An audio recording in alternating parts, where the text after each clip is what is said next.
Hello everyone, welcome back to my YouTube channel Life Sciences and I am your educator Supriya। आज का जो हमारा topic है वो है टाइप ऑफ इवोल्यूशन की इवोल्यूशन के कितने टाइप्स होते हैं।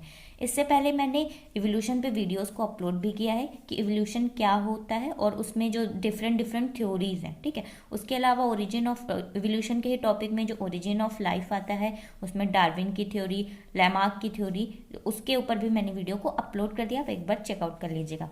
आज का जो हमारा टॉपिक है वो है type of evolution. Divergent evolution.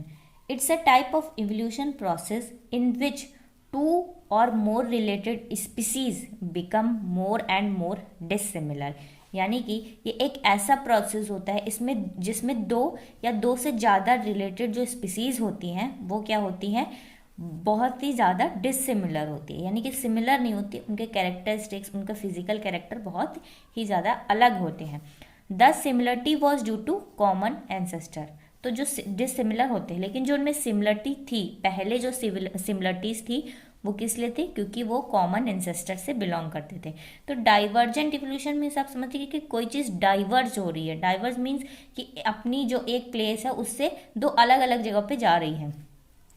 Divergent evolution is the accumulation of differences between closely related species population leading to speciation। यानी कि speciation क्या होता है, formation of new species। इस पर भी मैंने वीडियो को अपलोड किया है कि speciation क्या होता है और types of speciation क्या होते हैं, जैसे कि एलोपेट्रिक, पैरापेट्रिक, सिम्पैट्रिक एंड पेरिपेट्रिक स्पेशिएशन।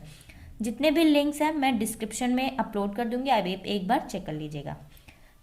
तो डाइवर्जेंट इवोल्यूशन में क्या होता है, स्पीसीएशन का फॉर्मेशन होता है, यानी कि नई स्पीसीज का फॉर्मेशन हो जाता है एक existing species. Existing in the sense कि पहले दो स्पीसीज थी जो कॉमन एंसेस्टर से बिलोंग करते थे, उनके एंसेस्टर कॉमन थे, लेकिन उनमें क्या हो रहा है, इवोल्यूशन हो रहा है। इवोल्यूशन की वजह से उनके कैरेक्टरिस्टिक्स डिसिमिलर हो गए, अलग अलग हो गए और वो एक नई स्पीसीज का फॉर्मेशन कर देंगे।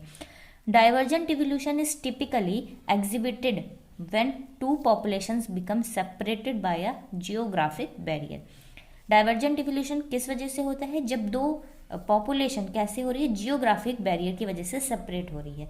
जियोग्राफिक बैरियर मीन्स होता है जैसे कि एक रीजन है, ठीक है, सपोज दैट एक हैबिटाट एरिया में दो स्पीसीज रह रही हैं। अब वहाँ पे क्या हो जाता है, माउंटेन का फॉर्मेशन हो जाता है या रिवर का फॉर्मेशन हो जाता है, तो कुछ टाइम में वो स्पीसीज अलग अलग हो जाएंगी क्योंकि वहाँ पे क्या जियोग्राफिक बैरियर हो गया है। जैसे कि एलोपेट्रिक एंड पैरापेट्रिक स्पीशिएशन में ऐसा ही देखा जाता है। आप एक बार वीडियो को देखिएगा, आपको समझ आ जाएगा कि एलोपेट्रिक स्पीशिएशन एंड पैरापेट्रिक स्पीशिएशन क्या होता है। मैं बता भी देती हूँ कि एलोपेट्रिक स्पीशिएशन में क्या होता है कि एक रीजन पे कुछ स्पीसीज रहती हैं और उनमें जियोग्राफिक बैरियर होता है, मतलब कि हैबिटाट डिस्ट्रक्शन हो जाता है रिवर या माउंटेन का, तो दो स्पीसीज अलग हो जाती है, उनका नेटिव लैंड क्या हो जाता है, अलग हो जाता है। और पैरापेट्रिक में भी ऐसा ही होता है, लेकिन पैरापेट्रिक में डिफरेंस ये है कि स्मॉल पॉपुलेशन है जो अपनी ओरिजिनल पॉपुलेशन से अलग होती है, ऐसा होता है पैरापेट्रिक में।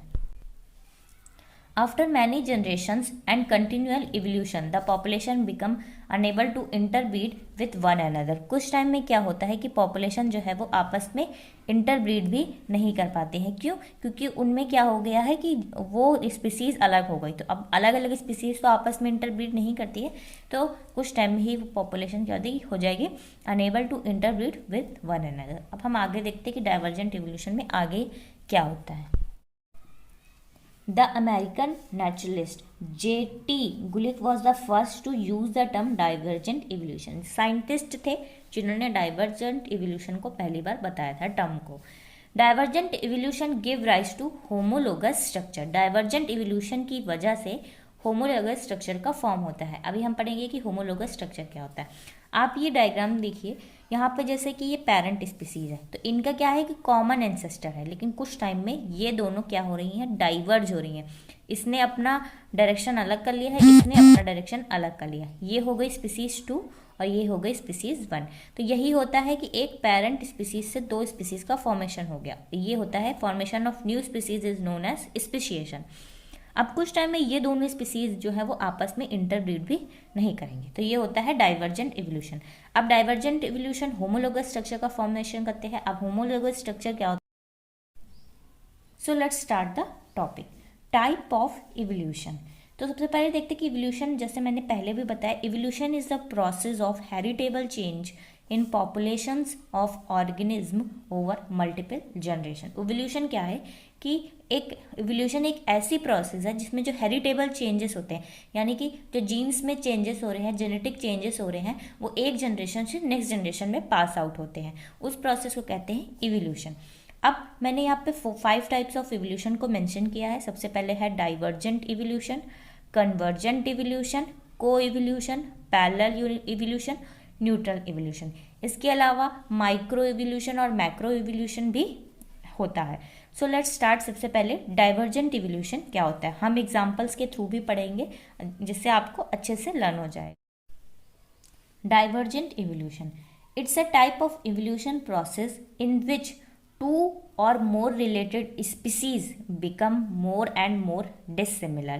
यानी कि ये एक ऐसा प्रोसेस होता है जिसमें दो या दो से ज़्यादा रिलेटेड जो स्पीसीज होती हैं वो क्या होती हैं, बहुत ही ज़्यादा डिसिमिलर होती है, यानी कि सिमिलर नहीं होती, उनके कैरेक्टरिस्टिक्स, उनका फिजिकल कैरेक्टर बहुत ही ज़्यादा अलग होते हैं। The similarity was due to common ancestor. तो जो डिसिमिलर होते हैं, लेकिन जो उनमें सिमिलरिटी थी, पहले जो सिमिलरिटीज थी वो किस लिए थी, क्योंकि वो कॉमन एंसेस्टर से बिलोंग करते थे। तो डाइवर्जेंट इवोल्यूशन में आप समझिए कि कोई चीज़ डाइवर्ज हो रही है। डाइवर्ज मीन्स कि अपनी जो एक प्लेस है उससे दो अलग अलग जगह पे जा रही है। Divergent evolution is the accumulation of differences between closely related species population leading to speciation। यानी कि speciation क्या होता है, formation of new species। इस पर भी मैंने वीडियो को अपलोड किया है कि speciation क्या होता है और types of speciation क्या होते हैं, जैसे कि allopatric, parapatric, sympatric and peripatric speciation। जितने भी लिंक्स हैं मैं डिस्क्रिप्शन में अपलोड कर दूंगी, आप एक बार चेक कर लीजिएगा। तो डाइवर्जेंट इवोल्यूशन में क्या होता है, स्पीशिएशन का फॉर्मेशन होता है, यानी कि नई स्पीसीज का फॉर्मेशन हो जाता है एक existing species. Existing in the sense कि पहले दो स्पीसीज थी जो कॉमन एंसेस्टर से बिलोंग करते थे, उनके एंसेस्टर कॉमन थे, लेकिन उनमें क्या हो रहा है, इवोल्यूशन हो रहा है। इवोल्यूशन की वजह से उनके कैरेक्टरिस्टिक्स डिसिमिलर हो गए, अलग अलग हो गए, और वो एक नई स्पीसीज का फॉर्मेशन कर देंगे। Divergent evolution is typically exhibited when two populations become separated by a geographic barrier. Divergent evolution किस वजह से होता है, जब दो पॉपुलेशन कैसे हो रही है, जियोग्राफिक बैरियर की वजह से सेपरेट हो रही है। जियोग्राफिक बैरियर मीन्स होता है जैसे कि एक रीजन है, ठीक है, सपोज दैट एक हैबिटाट एरिया में दो स्पीसीज रह रही हैं। अब वहाँ पे क्या हो जाता है, माउंटेन का फॉर्मेशन हो जाता है या रिवर का फॉर्मेशन हो जाता है, तो कुछ टाइम में वो स्पीसीज अलग अलग हो जाएंगी, क्योंकि वहाँ पे क्या जियोग्राफिक बैरियर हो गया है। जैसे कि एलोपेट्रिक एंड पैरापेट्रिक स्पीशिएशन में ऐसा ही देखा जाता है। आप एक बार वीडियो को देखिएगा, आपको समझ आ जाएगा कि एलोपेट्रिक स्पीशिएशन और पैरापेट्रिक स्पीशिएशन क्या होता है। मैं बता भी देती हूँ कि एलोपेट्रिक स्पीशिएशन में क्या होता है कि एक रीजन पे कुछ स्पीसीज रहती हैं और उनमें जियोग्राफिक बैरियर होता है, मतलब कि हैबिटाट डिस्ट्रक्शन हो जाता है रिवर या माउंटेन का, तो दो स्पीसीज अलग हो जाती है, उनका नेटिव लैंड क्या हो जाता है, अलग हो जाता है। और पैरापेट्रिक में भी ऐसा ही होता है, लेकिन पैरापेट्रिक में डिफरेंस ये है कि स्मॉल पॉपुलेशन है जो अपनी ओरिजिनल पॉपुलेशन से अलग होती है, ऐसा होता है पैरापेट्रिक में। After many generations and continual evolution, the population become unable to interbreed with one another। कुछ टाइम में क्या होता है कि पॉपुलेशन जो है वो आपस में इंटरब्रीड भी नहीं कर पाते हैं। क्यों? क्योंकि उनमें क्या हो गया है कि वो स्पीसीज अलग हो गई, तो अब अलग अलग स्पीसीज तो आपस में इंटरब्रीड नहीं करती है, तो कुछ टाइम में ही पॉपुलेशन क्या हो जाएगी, unable to interbreed with one another. अब हम आगे देखते हैं कि डाइवर्जेंट इवोल्यूशन में आगे क्या होता है। The American naturalist J.T. Gulick was the first to use the term divergent evolution। Scientist थे जिन्होंने डाइवर्जेंट इवोल्यूशन को पहली बार बताया था टर्म को। Divergent evolution give rise to homologous structure. Divergent evolution की वजह से होमोलोगस स्ट्रक्चर का फॉर्म होता है। अभी हम पढ़ेंगे कि होमोलोगस स्ट्रक्चर क्या होता है। आप ये डायग्राम देखिए, यहाँ पे जैसे कि ये पेरेंट स्पीसीज है, तो इनका क्या है कि कॉमन एंसेस्टर है, लेकिन कुछ टाइम में ये दोनों क्या हो रही हैं, डाइवर्ज हो रही हैं।